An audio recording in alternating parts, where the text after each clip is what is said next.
Hello and welcome back to Courage, Confidence, Connections podcast. My guest today is Jenn Foster, and we're just going to have fun talking about writing and publishing. She is a publisher and an author, and she specializes, from what I've understood, haha, in children's books. And welcome, Jenn. Thank you. I'm glad to be here today. Oh, I love doing this. I get this is like my playground, you know. I get to have fun inviting people. And with the industry and the business you're in, you get to do what you love, clearly. I have a question, and that is what in your life growing up did this spark this path, or did it start when you were young or older? Yeah, so actually always been an entrepreneur. I think I was probably 12 or 13 when I started selling door to door. I was selling greeting cards and wrapping paper. So it was some catalog thing where I got points and then I turned the points in for prizes. And anyway, so I started young doing that. And then, I really always wanted to have my own business. So I've had quite a few businesses. And when I started my marketing company, I really loved getting people number one on Google and with their Google Map listings and their websites, making sure everything looked awesome. And it just kind of evolved into book publishing. I learned how to publish a book, and I wrote one of my first books with Dan Kennedy called Stand Apart, which was about entrepreneurship, but it was also about marketing. And that was pretty fun. I was just a chapter in that book. And then I was challenged to write a book on my own. So I thought, okay, I'll write one on what I know, which was video marketing at the time. So back in 2015, I wrote a book called Video Marketing for Professionals. And then that turned into another book. So it just kind of, I kept on publishing books. And then that turned into me having a publishing company. I met my business partner and we did a book writing retreat, and that turned into a publishing company. So now we've had it for 10 years now. And I have always been a writer. I've liked writing. When I was, in junior high, I wrote, stuff. And in elementary, I wrote stuff for school and English class. I liked it. But Mhm. I didn't ever think I would be a book publisher, but I am. I, I had no idea you had that many books out, but Yeah. it sounds like me. Everything you were doing to get there, you never knew you were going to get there. You're just doing yeah, different things. Now, one thing I find fascinating and I'm actually interested in learning about is children's books because that's a totally different style of writing that's from business over to children. Mhm. And of course, there's always future in novels and that kind of thing, but I'm really interested and fascinated in learning about children's books and what put you on that path. And you can tell our listeners a little bit about what you write about and the stories. So give us a little Sure. fun time here. Yeah, so it was actually during COVID. So we've been publishing books, like I said, for 10 years. So 3 or 4 years ago, I watched a webinar on how to do children's books. And I thought, well, I guess I could try this, and it was a webinar that just kind of taught you, like, here's the basics of how you write a children's book, and here's the topic here's a list of topics you could choose from, and here's, how you could do it. So I decided to do some children's books about facts, animal facts. So I have animal facts series, and I first started my first two books. I had my niece do the illustrations, and I just learned some animal facts from Wikipedia, like, pulled it out of there and then tried to make it, kind of a pattern of like what I do at the beginning, the middle, the end, kind of, starting with, where they're from and what they eat, and then going into like more details about the animal. And I just started with animals I liked. So it would be something fun for me to do. And then interesting thing happened. AI was born. Chat GPT came out, and it was so much faster for me to come up with my topics and like I had did 20 things because it's 20 pages. So I did 20 facts about animals, and I would do a different animal in each book. And so I think I had 5 books out before, and then ChatGPT came out. And so that's how I research now, is using ChatGPT instead of researching on Wikipedia. But it's just all coming from the same place, right? I'm sure I could go to the dictionary or wherever and fact check, but um, that's how I started writing my children's books. So there's lots of different ways to come up with stories. And we have authors in my publishing company that, have the more fun. Like today, we're actually launching a book called Hello Brazil, which is a story about two girls who go to Brazil on vacation and all the things they get to see and the culture. And so her books are more about travel and culture and have a story to them. But my books are just more animal facts, and more of the, those like National Geographic type books that just tell you about animals. But I've had lots of fun doing them, and I think I have 12 now. So I have 12, and they're under my maiden name, which is Jenny Schreiber is my maiden name. But Oh, that's what I was before I got married. yeah. So Oh, that's fantastic. And are you going to be continuing? Because there are how many millions of different, probably millions of different types of animals. Are you going to yeah, continue that series? yeah, I was trying to do at least four a year. Last year I kind of fell short, but I'm planning on doing more this year. And like I said, I just kind of look for animals that I like or someone. So my mom just recently told me about a sand cat, and I have seen those at the zoo, but I didn't really think about it. But then she was showing me all these pictures of how cute they are, so I decided that my next book will be about a sand cat. Oh my So goodness. Well, that's a never-ending subject, never ending. yeah, You could, there's so many cool animals. there are, and my cat's getting a word in edgewise behind me. Yeah. He's asking if you did one on cats. Yeah, not yet, but this one will be a special cat. They live in the desert, the sand cat. They have really big ears, but they're about the size of a house cat. Oh, cool. Very cool. Yeah, Mhm. he's always going to get a word in edgewise. His name is Toby, Yeah. and he's like, cats, cats, cats. So he's Mhm. glad you're doing one on the cats. And so that's a lot of fun. Yeah. Tell me a little bit more about Jen, because audiences always like to know, um, since the my mouth must think it's Monday. Since my whole podcast is based on courage, confidence, and connections, and has a theme of how courage has influenced you, where have you had to use courage in your life, and so on and so forth. Everybody has a different story. Tell me, have you been in a position in your life where courage absolutely influenced? You had to step up and do something with courage. Yeah, for sure. After I did the compilation book with Dan Kennedy on the front cover with me, they had an event, a red carpet event where you got an award. So you could have like a proof images that you got this book and that it was an award-winning book. And so that was pretty fun, but I was a little bit like feeling the imposter syndrome, because I'm like, well, I only wrote a chapter. It's not like a full book, Mm. right? It's not like a whole book. And I went to a marketing conference not too long after that, and one of my friends at the conference that we kind of go to the same marketing conference and see the same people, and he challenged me. He said, "Why haven't you done your own book?" And I was just like, and I really felt no confidence in doing my own book. And I thought, what would I write it on?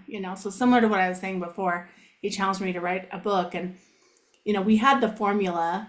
So we've learned a formula where you tell your story by a 10 by 10 by 3. So you have 10 frequently asked questions, 10 should ask questions, and then you come up with 3 stories for each question. So now you have so much content, you don't even know what to do. So I ended up only doing the top 10 frequently asked questions. I didn't even do the should ask questions in my book. But but that took a lot of confidence. It took a lot of courage to come out with my own book. Because everyone says, well, who's going to read it? I don't know, if anyone will buy my book, that kind of thing. But people did read it, and I did get business from it, and I was really happy because I even got phone calls, that were saying, "Oh, I see that you're a marketer, and I see that you have a book." Like maybe they didn't read the book, but they were like, "You have a book, so you know what you're talking about," Mhm. and we would like you to hire you to do our video marketing. So I did get a lot of business from that, and it was really good. So it did take some courage and some confidence to do my own book, Mhm. and it was great once it was finally done. That's an awesome story. Let's take that topic and talk about writing your own story, writing because you know my story, a good deal of it, because you were there for me in my first publication. More to come, Yeah. stay tuned. But I'm curious how you can encourage people to step up and write their story. That would be a great thing for people to know because we've got a lot of aspiring authors. So let's talk about writing before we move over into the what it takes to get a book beyond the writing stage, because the writing can be challenging to start with. Well, I don't know about you, but I've always kept a journal. I think since I was like 8 years old, I kept a journal. So writing things down. I'm not going to publish those journals, but I've always written things down. And that being said, that helps you with practicing writing. So when I first, my business partner and I had our book writing retreat, and then we turned our business into a publishing company. The first books that we decided to publish were how to write your storybooks. So they're basically story starters, I call them. And so we have our first one, which is the one here on the picture. You can see how to write your life story and leave a legacy. But all of our story starters are just questions to answer so that you can start writing and get the story out. So a lot of times you just don't know where to start. And so you can just get the story out. So my favorite thing, and we have how to write your life story and leave a legacy. Then we have how to write your success story. So if it's like a specific event or a specific success that you did, even if it's like you ran the marathon or you did a triathlon, like it can be that little. It doesn't have to be like, I'm a millionaire now and I have 5 boats. It doesn't have to be that at all, right? It can just be what is your success, and the life story is more of like questions from beginning to now of you writing your life history. But it just helps you to practice writing, and when you're writing those answers, things come to your mind like, oh, I think people would like that in a book, or oh, I remember this one story, and then that spins off into one whole book, right? Right. Or part of a book with a theme, right? So it's just a matter of writing it down. The last one we did last year, this is the book that we published last year, and it's our strategic writing system. So this is actually, it says it's by Melanie Johnson and Jenn Foster, but this one has that 10 by 10 by 10 formula in it, or 10 by 10 by 3. And it actually has a workbook area where you can write down, what are the frequently asked questions people ask you? What are the should ask questions? And how do I actually write? But my favorite thing in this book that I like to tell people about is, and this came out before AI. I mean, it isn't type of form of artificial intelligence, but we've been using this tool for 10 years since I've had this company. And it's called Otter, and it's spelled OTTER.ai, and it's an app. And now since OpenAI has come out with ChatGPT, there's a lot more apps out there like Fathom and a bunch of other note-taking apps. But Otter will take your voice, anything that you say, and transcribe it. Mhm. And so part of like these questions that are in here, of course, writing them down is great. And same with this one, writing them down is great. But I know for me, I talk faster than I can write or type. I talk really fast. So if I'm recording myself answering questions on Otter, the app on my phone, or you can turn the desktop version. But both of them transcribe the audio, and then you can take that and put that into a Word document, and you have your start of your book, right? The start of your manuscript.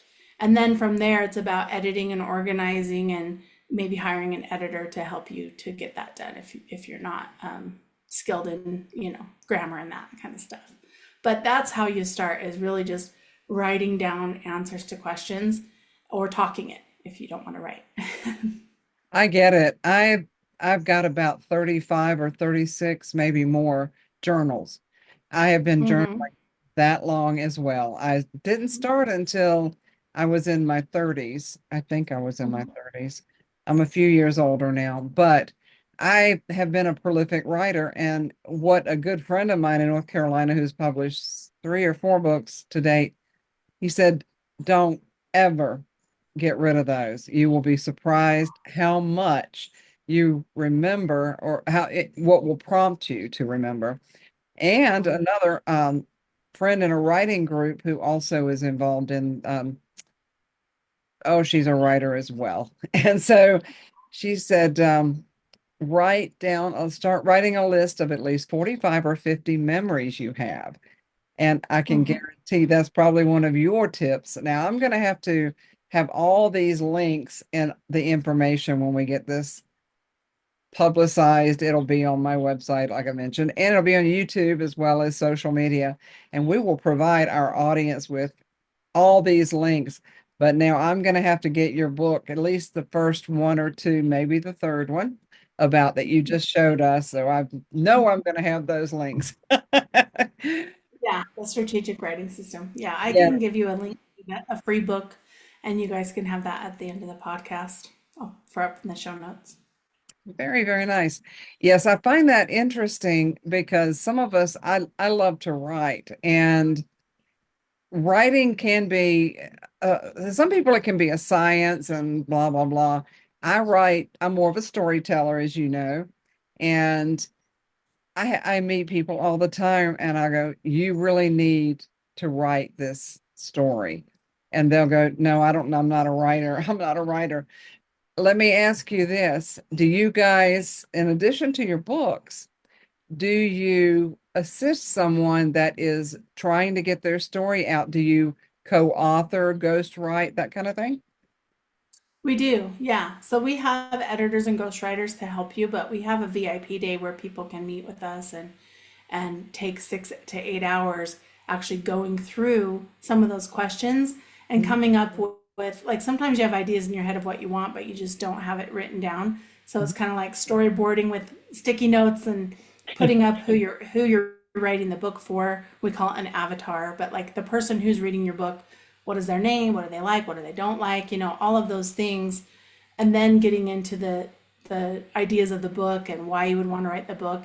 Because really when you're writing a book and you want to know it's kind of like when you make a business plan, you want to know the outcome before you start writing the book, so that as you're writing the book it can give you that outcome when they get to the end of the book, right? Yeah. So having the ideas of knowing all those things and coming up with the content and the stories as well. But we like the VIP day because you get almost like a third of your book written on that day, because we'll just be asking you questions, you'll be talking, and we'll be transcribing it as we're doing the whole meeting. So the whole day. Oh, now we'll need to provide, when is your next VIP day? So we do them individually. So we do Oh, them based on your availability and the ghostwriter and the book coach's availability. that's fantastic service. And for people who know they want to write, but they've never tried to write, yet they've got a fabulous story. I've got a family member that, I mean, I know a lot of his story because I've known him his whole life, but I've told him multiple times, I was like, you've got to have this story written. You've got to. We never know, and I'm sure this has been your experience, but we never know who that one or more people that it will influence. It will impact their lives and put a positive change in their life just by knowing you came through a situation. What has been your experience with that type of scenario?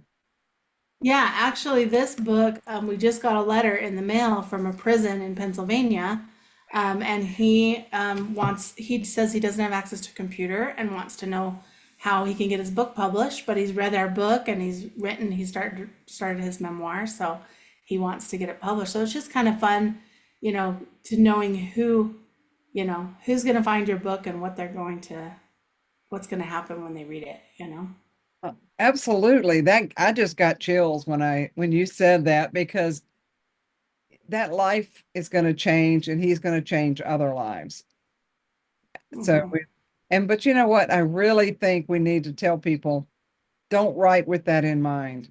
Just let it come. A good friend of mine who is also he's published author of the first two, and he's finishing his novel, which is his third one, which he'd never written a novel before. And there's some good stories in there he's got to tell me, I'm sure. However, he said, just write, because if you try to get too technical, you'll stumble. It will sound, well, I don't know it won't sound candid. It won't sound original. So he said, write like you're writing in your journal. I'm like, Hmm. okay. Okay.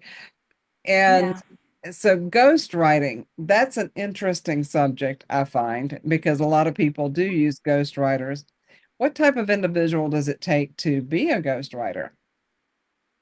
Yeah, well, I mean, if you're an editor or if you've always been writing your whole life or you went to school to be an editor or writing, um, a lot of times the editor will say that they not only do editing and book coaching, but they'll be a ghostwriter. And what that really means is that they're going to help you to write your book more than just the editing of the grammar and moving and the organization of the book. They're going to actually rewrite the sentences. They're going to write a lot of it that you aren't going to write at all, right? But they're going to keep your voice. And so that's what a ghostwriter is. And then it says that the book is by you, but they are the ones who actually wrote it. But it's your story and it's your words because the ghostwriter is going to have multiple interviews with you, ask you lots of questions. You're going to be going through the book too. It's not like you just, give someone a story and then they go write it on their own and make up stuff. No, it's like they're telling you. Well, that's good to A lot know. of the Yeah, a lot of the people, the really famous people who have the books come out all the time, most likely they didn't write it themselves, right? They had an editor that helped them ghostwrite it. And then every once in a while, a ghostwriter will want their name on the cover as well. And that's where you see, it's a book by this person and another person. And usually the other person is who wrote the book. So they just want a credit. So it's just, it kind of depends on the pricing and how much you pay them and what you want and what they want. Yeah. Do you have any stories that, because another writer friend of mine has a story that needs to be a movie? It just needs to be a film. Do you have Mhm. any success stories of some of your work that you've published that has been turned into a movie, a film of some sort? So we've had the opposite. So we've had someone come to us with a screenplay that said this needs to be a book first before because they've submitted the screenplay to a bunch of people, to get the movie done, but it just wasn't happening. So they're like, we think if it's a book first, then they can say, okay, it's based on a book, and then they can sell the screenplay. So we've had that happen, which is kind of fun. So you can go get the book is called what is it called now? They've changed the name a few times because we updated the cover a couple times. But it's a book, it's a fiction book about when Christ returns, Mhm. and so Jesus to Jesus was the name of the first book, but then they wrote it in two different ways. So they wrote it one way more for people who follow the Quran, and then another way for people who follow the Bible. So it had different Bible verses or different verses, like one had the Quran verses and one had the Bible verses. So they had two versions, and then they ended up taking that down and just having the one version that was kind of combined of both. But that one is a really cool. So that one they're hoping to be a movie someday, right? They're putting it out there, so you can go find that Jesus to Jesus. Yeah, And Jack Snyder is one of the authors on that one, and Nadine Risby, if you want to look up the names of the people who wrote very it. nice. It Uh, was kind of yeah, in a recent podcast, matter of fact, I was it last week that I interviewed a screenwriter. Well, he's a film producer, so he wrote his screenplay. This is actually his third film because he did do a documentary, but he's submitted to film festivals and so we had some conversation on the podcast about the difference between writing a screenplay versus a book, and it's very different. Very, very different technique. And did you guys take the screenplay and convert it for them? Is that what you did? no. He hired writers. He hired professional writers to authors to write the book. Hmm. Yeah, that's Yeah. just fascinating. And, there's gazillion books out there. How do you stand apart in the world of writing? How do you set yourself apart? Yeah, well, for us, we want your book to be successful right out the gate. So whenever I publish a book, I make sure that it hits number one on Amazon that first week that it's out. And that being said, you have different categories on Amazon. There's millions and millions. I think there's actually billions of ebooks on Amazon. And if you scroll to the bottom of the information of the book, it'll say book information, and it'll tell you the bestseller rank, and then it'll have a number, and that's how it's doing compared to all the ebooks on Amazon. And so what we try and do is get you number one spot in your category. So that might look like your bestseller rank is 2,000 or 5,000. And that's out of all the billions and billions of books on ebooks on Amazon. But what we do is we try and get as many people to buy the book on launch day as we can. And Hmm. that gets you to the number one new release spot as well as the number one bestseller spot because they have different lists on Amazon. They have an ebook bestseller list, they have a book bestseller list because that's two different lists Yeah. because there's Kindles are different than actual physical books. And then Hmm. they actually have an audiobook bestseller list too. And because it's a different list of who listens to audiobooks than who reads books, right? So, or reads ebooks. So that's why they're separated. But we do that right out the gate so that your book has traction. It's kind of like starting off, the beginning of the football game with a touchdown, right? Right at the beginning. And then you can go from there with your marketing of the book and getting sales and getting opportunities. That's what you get with your book is opportunities. Well, and that's fantastic. I mean, I've only published one. I had fun with a flipping book, like we talked about around the holidays. And it is an amazing process. And I swear, when we were working on mine, I was like, this is more, I had no idea how much went into it, and mine was pretty simple. And and so there's a lot of work that goes into it. If someone needs help, they need to be in touch with Jen Foster for sure. And I am going to get those books. I know I am. Even though I'm a writer now, never stop learning. I will tell anybody that. Never stop writing, never stop learning. Any advice on even the pros? Do you tell them that? Keep going? Oh yeah, never stop learning for sure.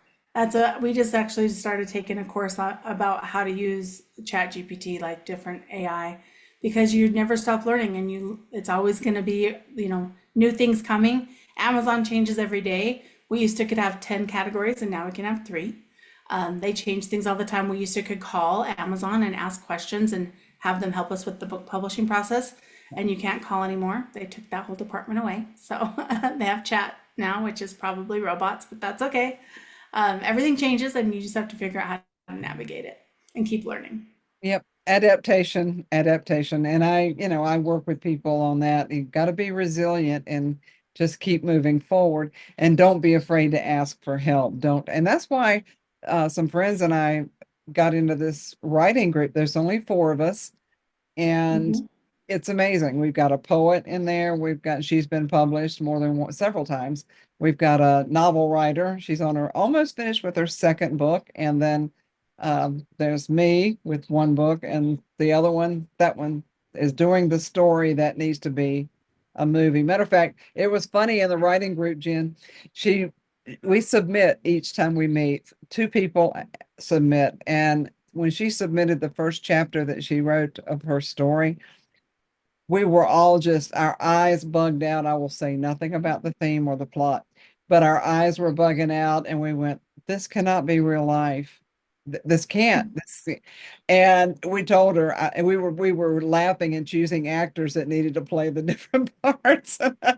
It's that Awesome. good. Yeah, never discount your story. Everybody's got one, and even if you tell it in a children's book, I just think Mhm. my mother was a big fan of children's books. Matter of fact, Amazon is about to deliver a box of books that I just ordered, and five of them are children's books. And so that's why I'm so enthused about you joining me here today and helping people. We're going to have all your information, whatever you want to put in all the different venues that we share this on. But we've been Mhm. friends for, I guess, a couple years, and you've helped me with other things. And folks, she's got her fingers in social media and websites and other stuff. So this woman and getting into other things, getting into more trouble, I guess.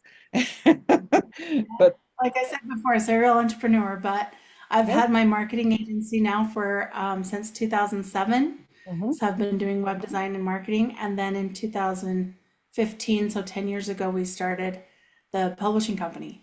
So yeah, it's been really good. And a lot of the marketing for web design is similar to marketing a book. It's just a little bit different, right?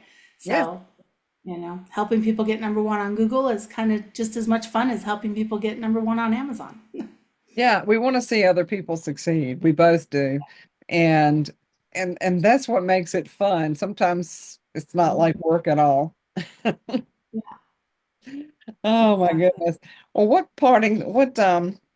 what final thoughts would you want to share with our audience to encourage them to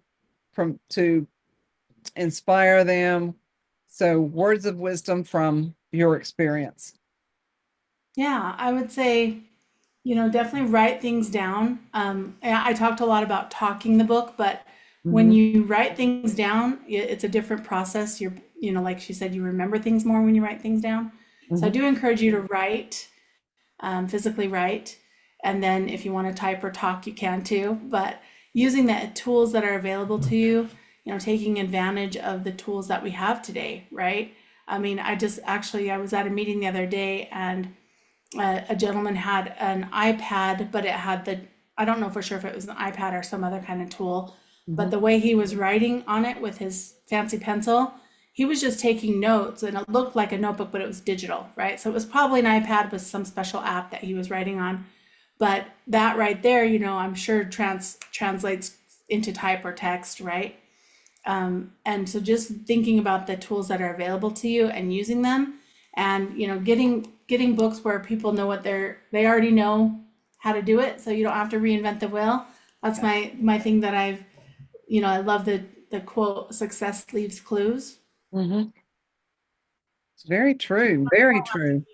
you don't have to redesign everything. Just look at what other people did that were successful and copy them, or change Absolutely. it your style, but do it like they did it, Yeah. right? Yes. And thank you so much, Jen, again for being my guest. I just love chatting with you anyway. Anything to do with writing and creativity, we get going, but we do keep our podcast to around a half hour because, attention spans sometimes.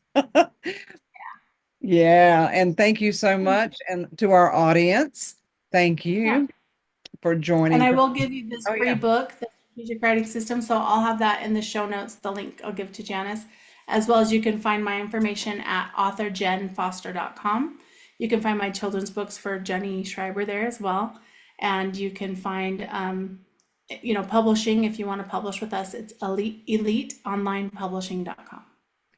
Excellent. Excellent. She's a go-getter, guys. Can't keep up with her. Thank you again. And thank you to our audience for joining another episode of Courage, Confidence, and Connections podcast. And we'll keep the episodes coming and keep you enlightened on all kinds of things with our guest. See you next time. Bye.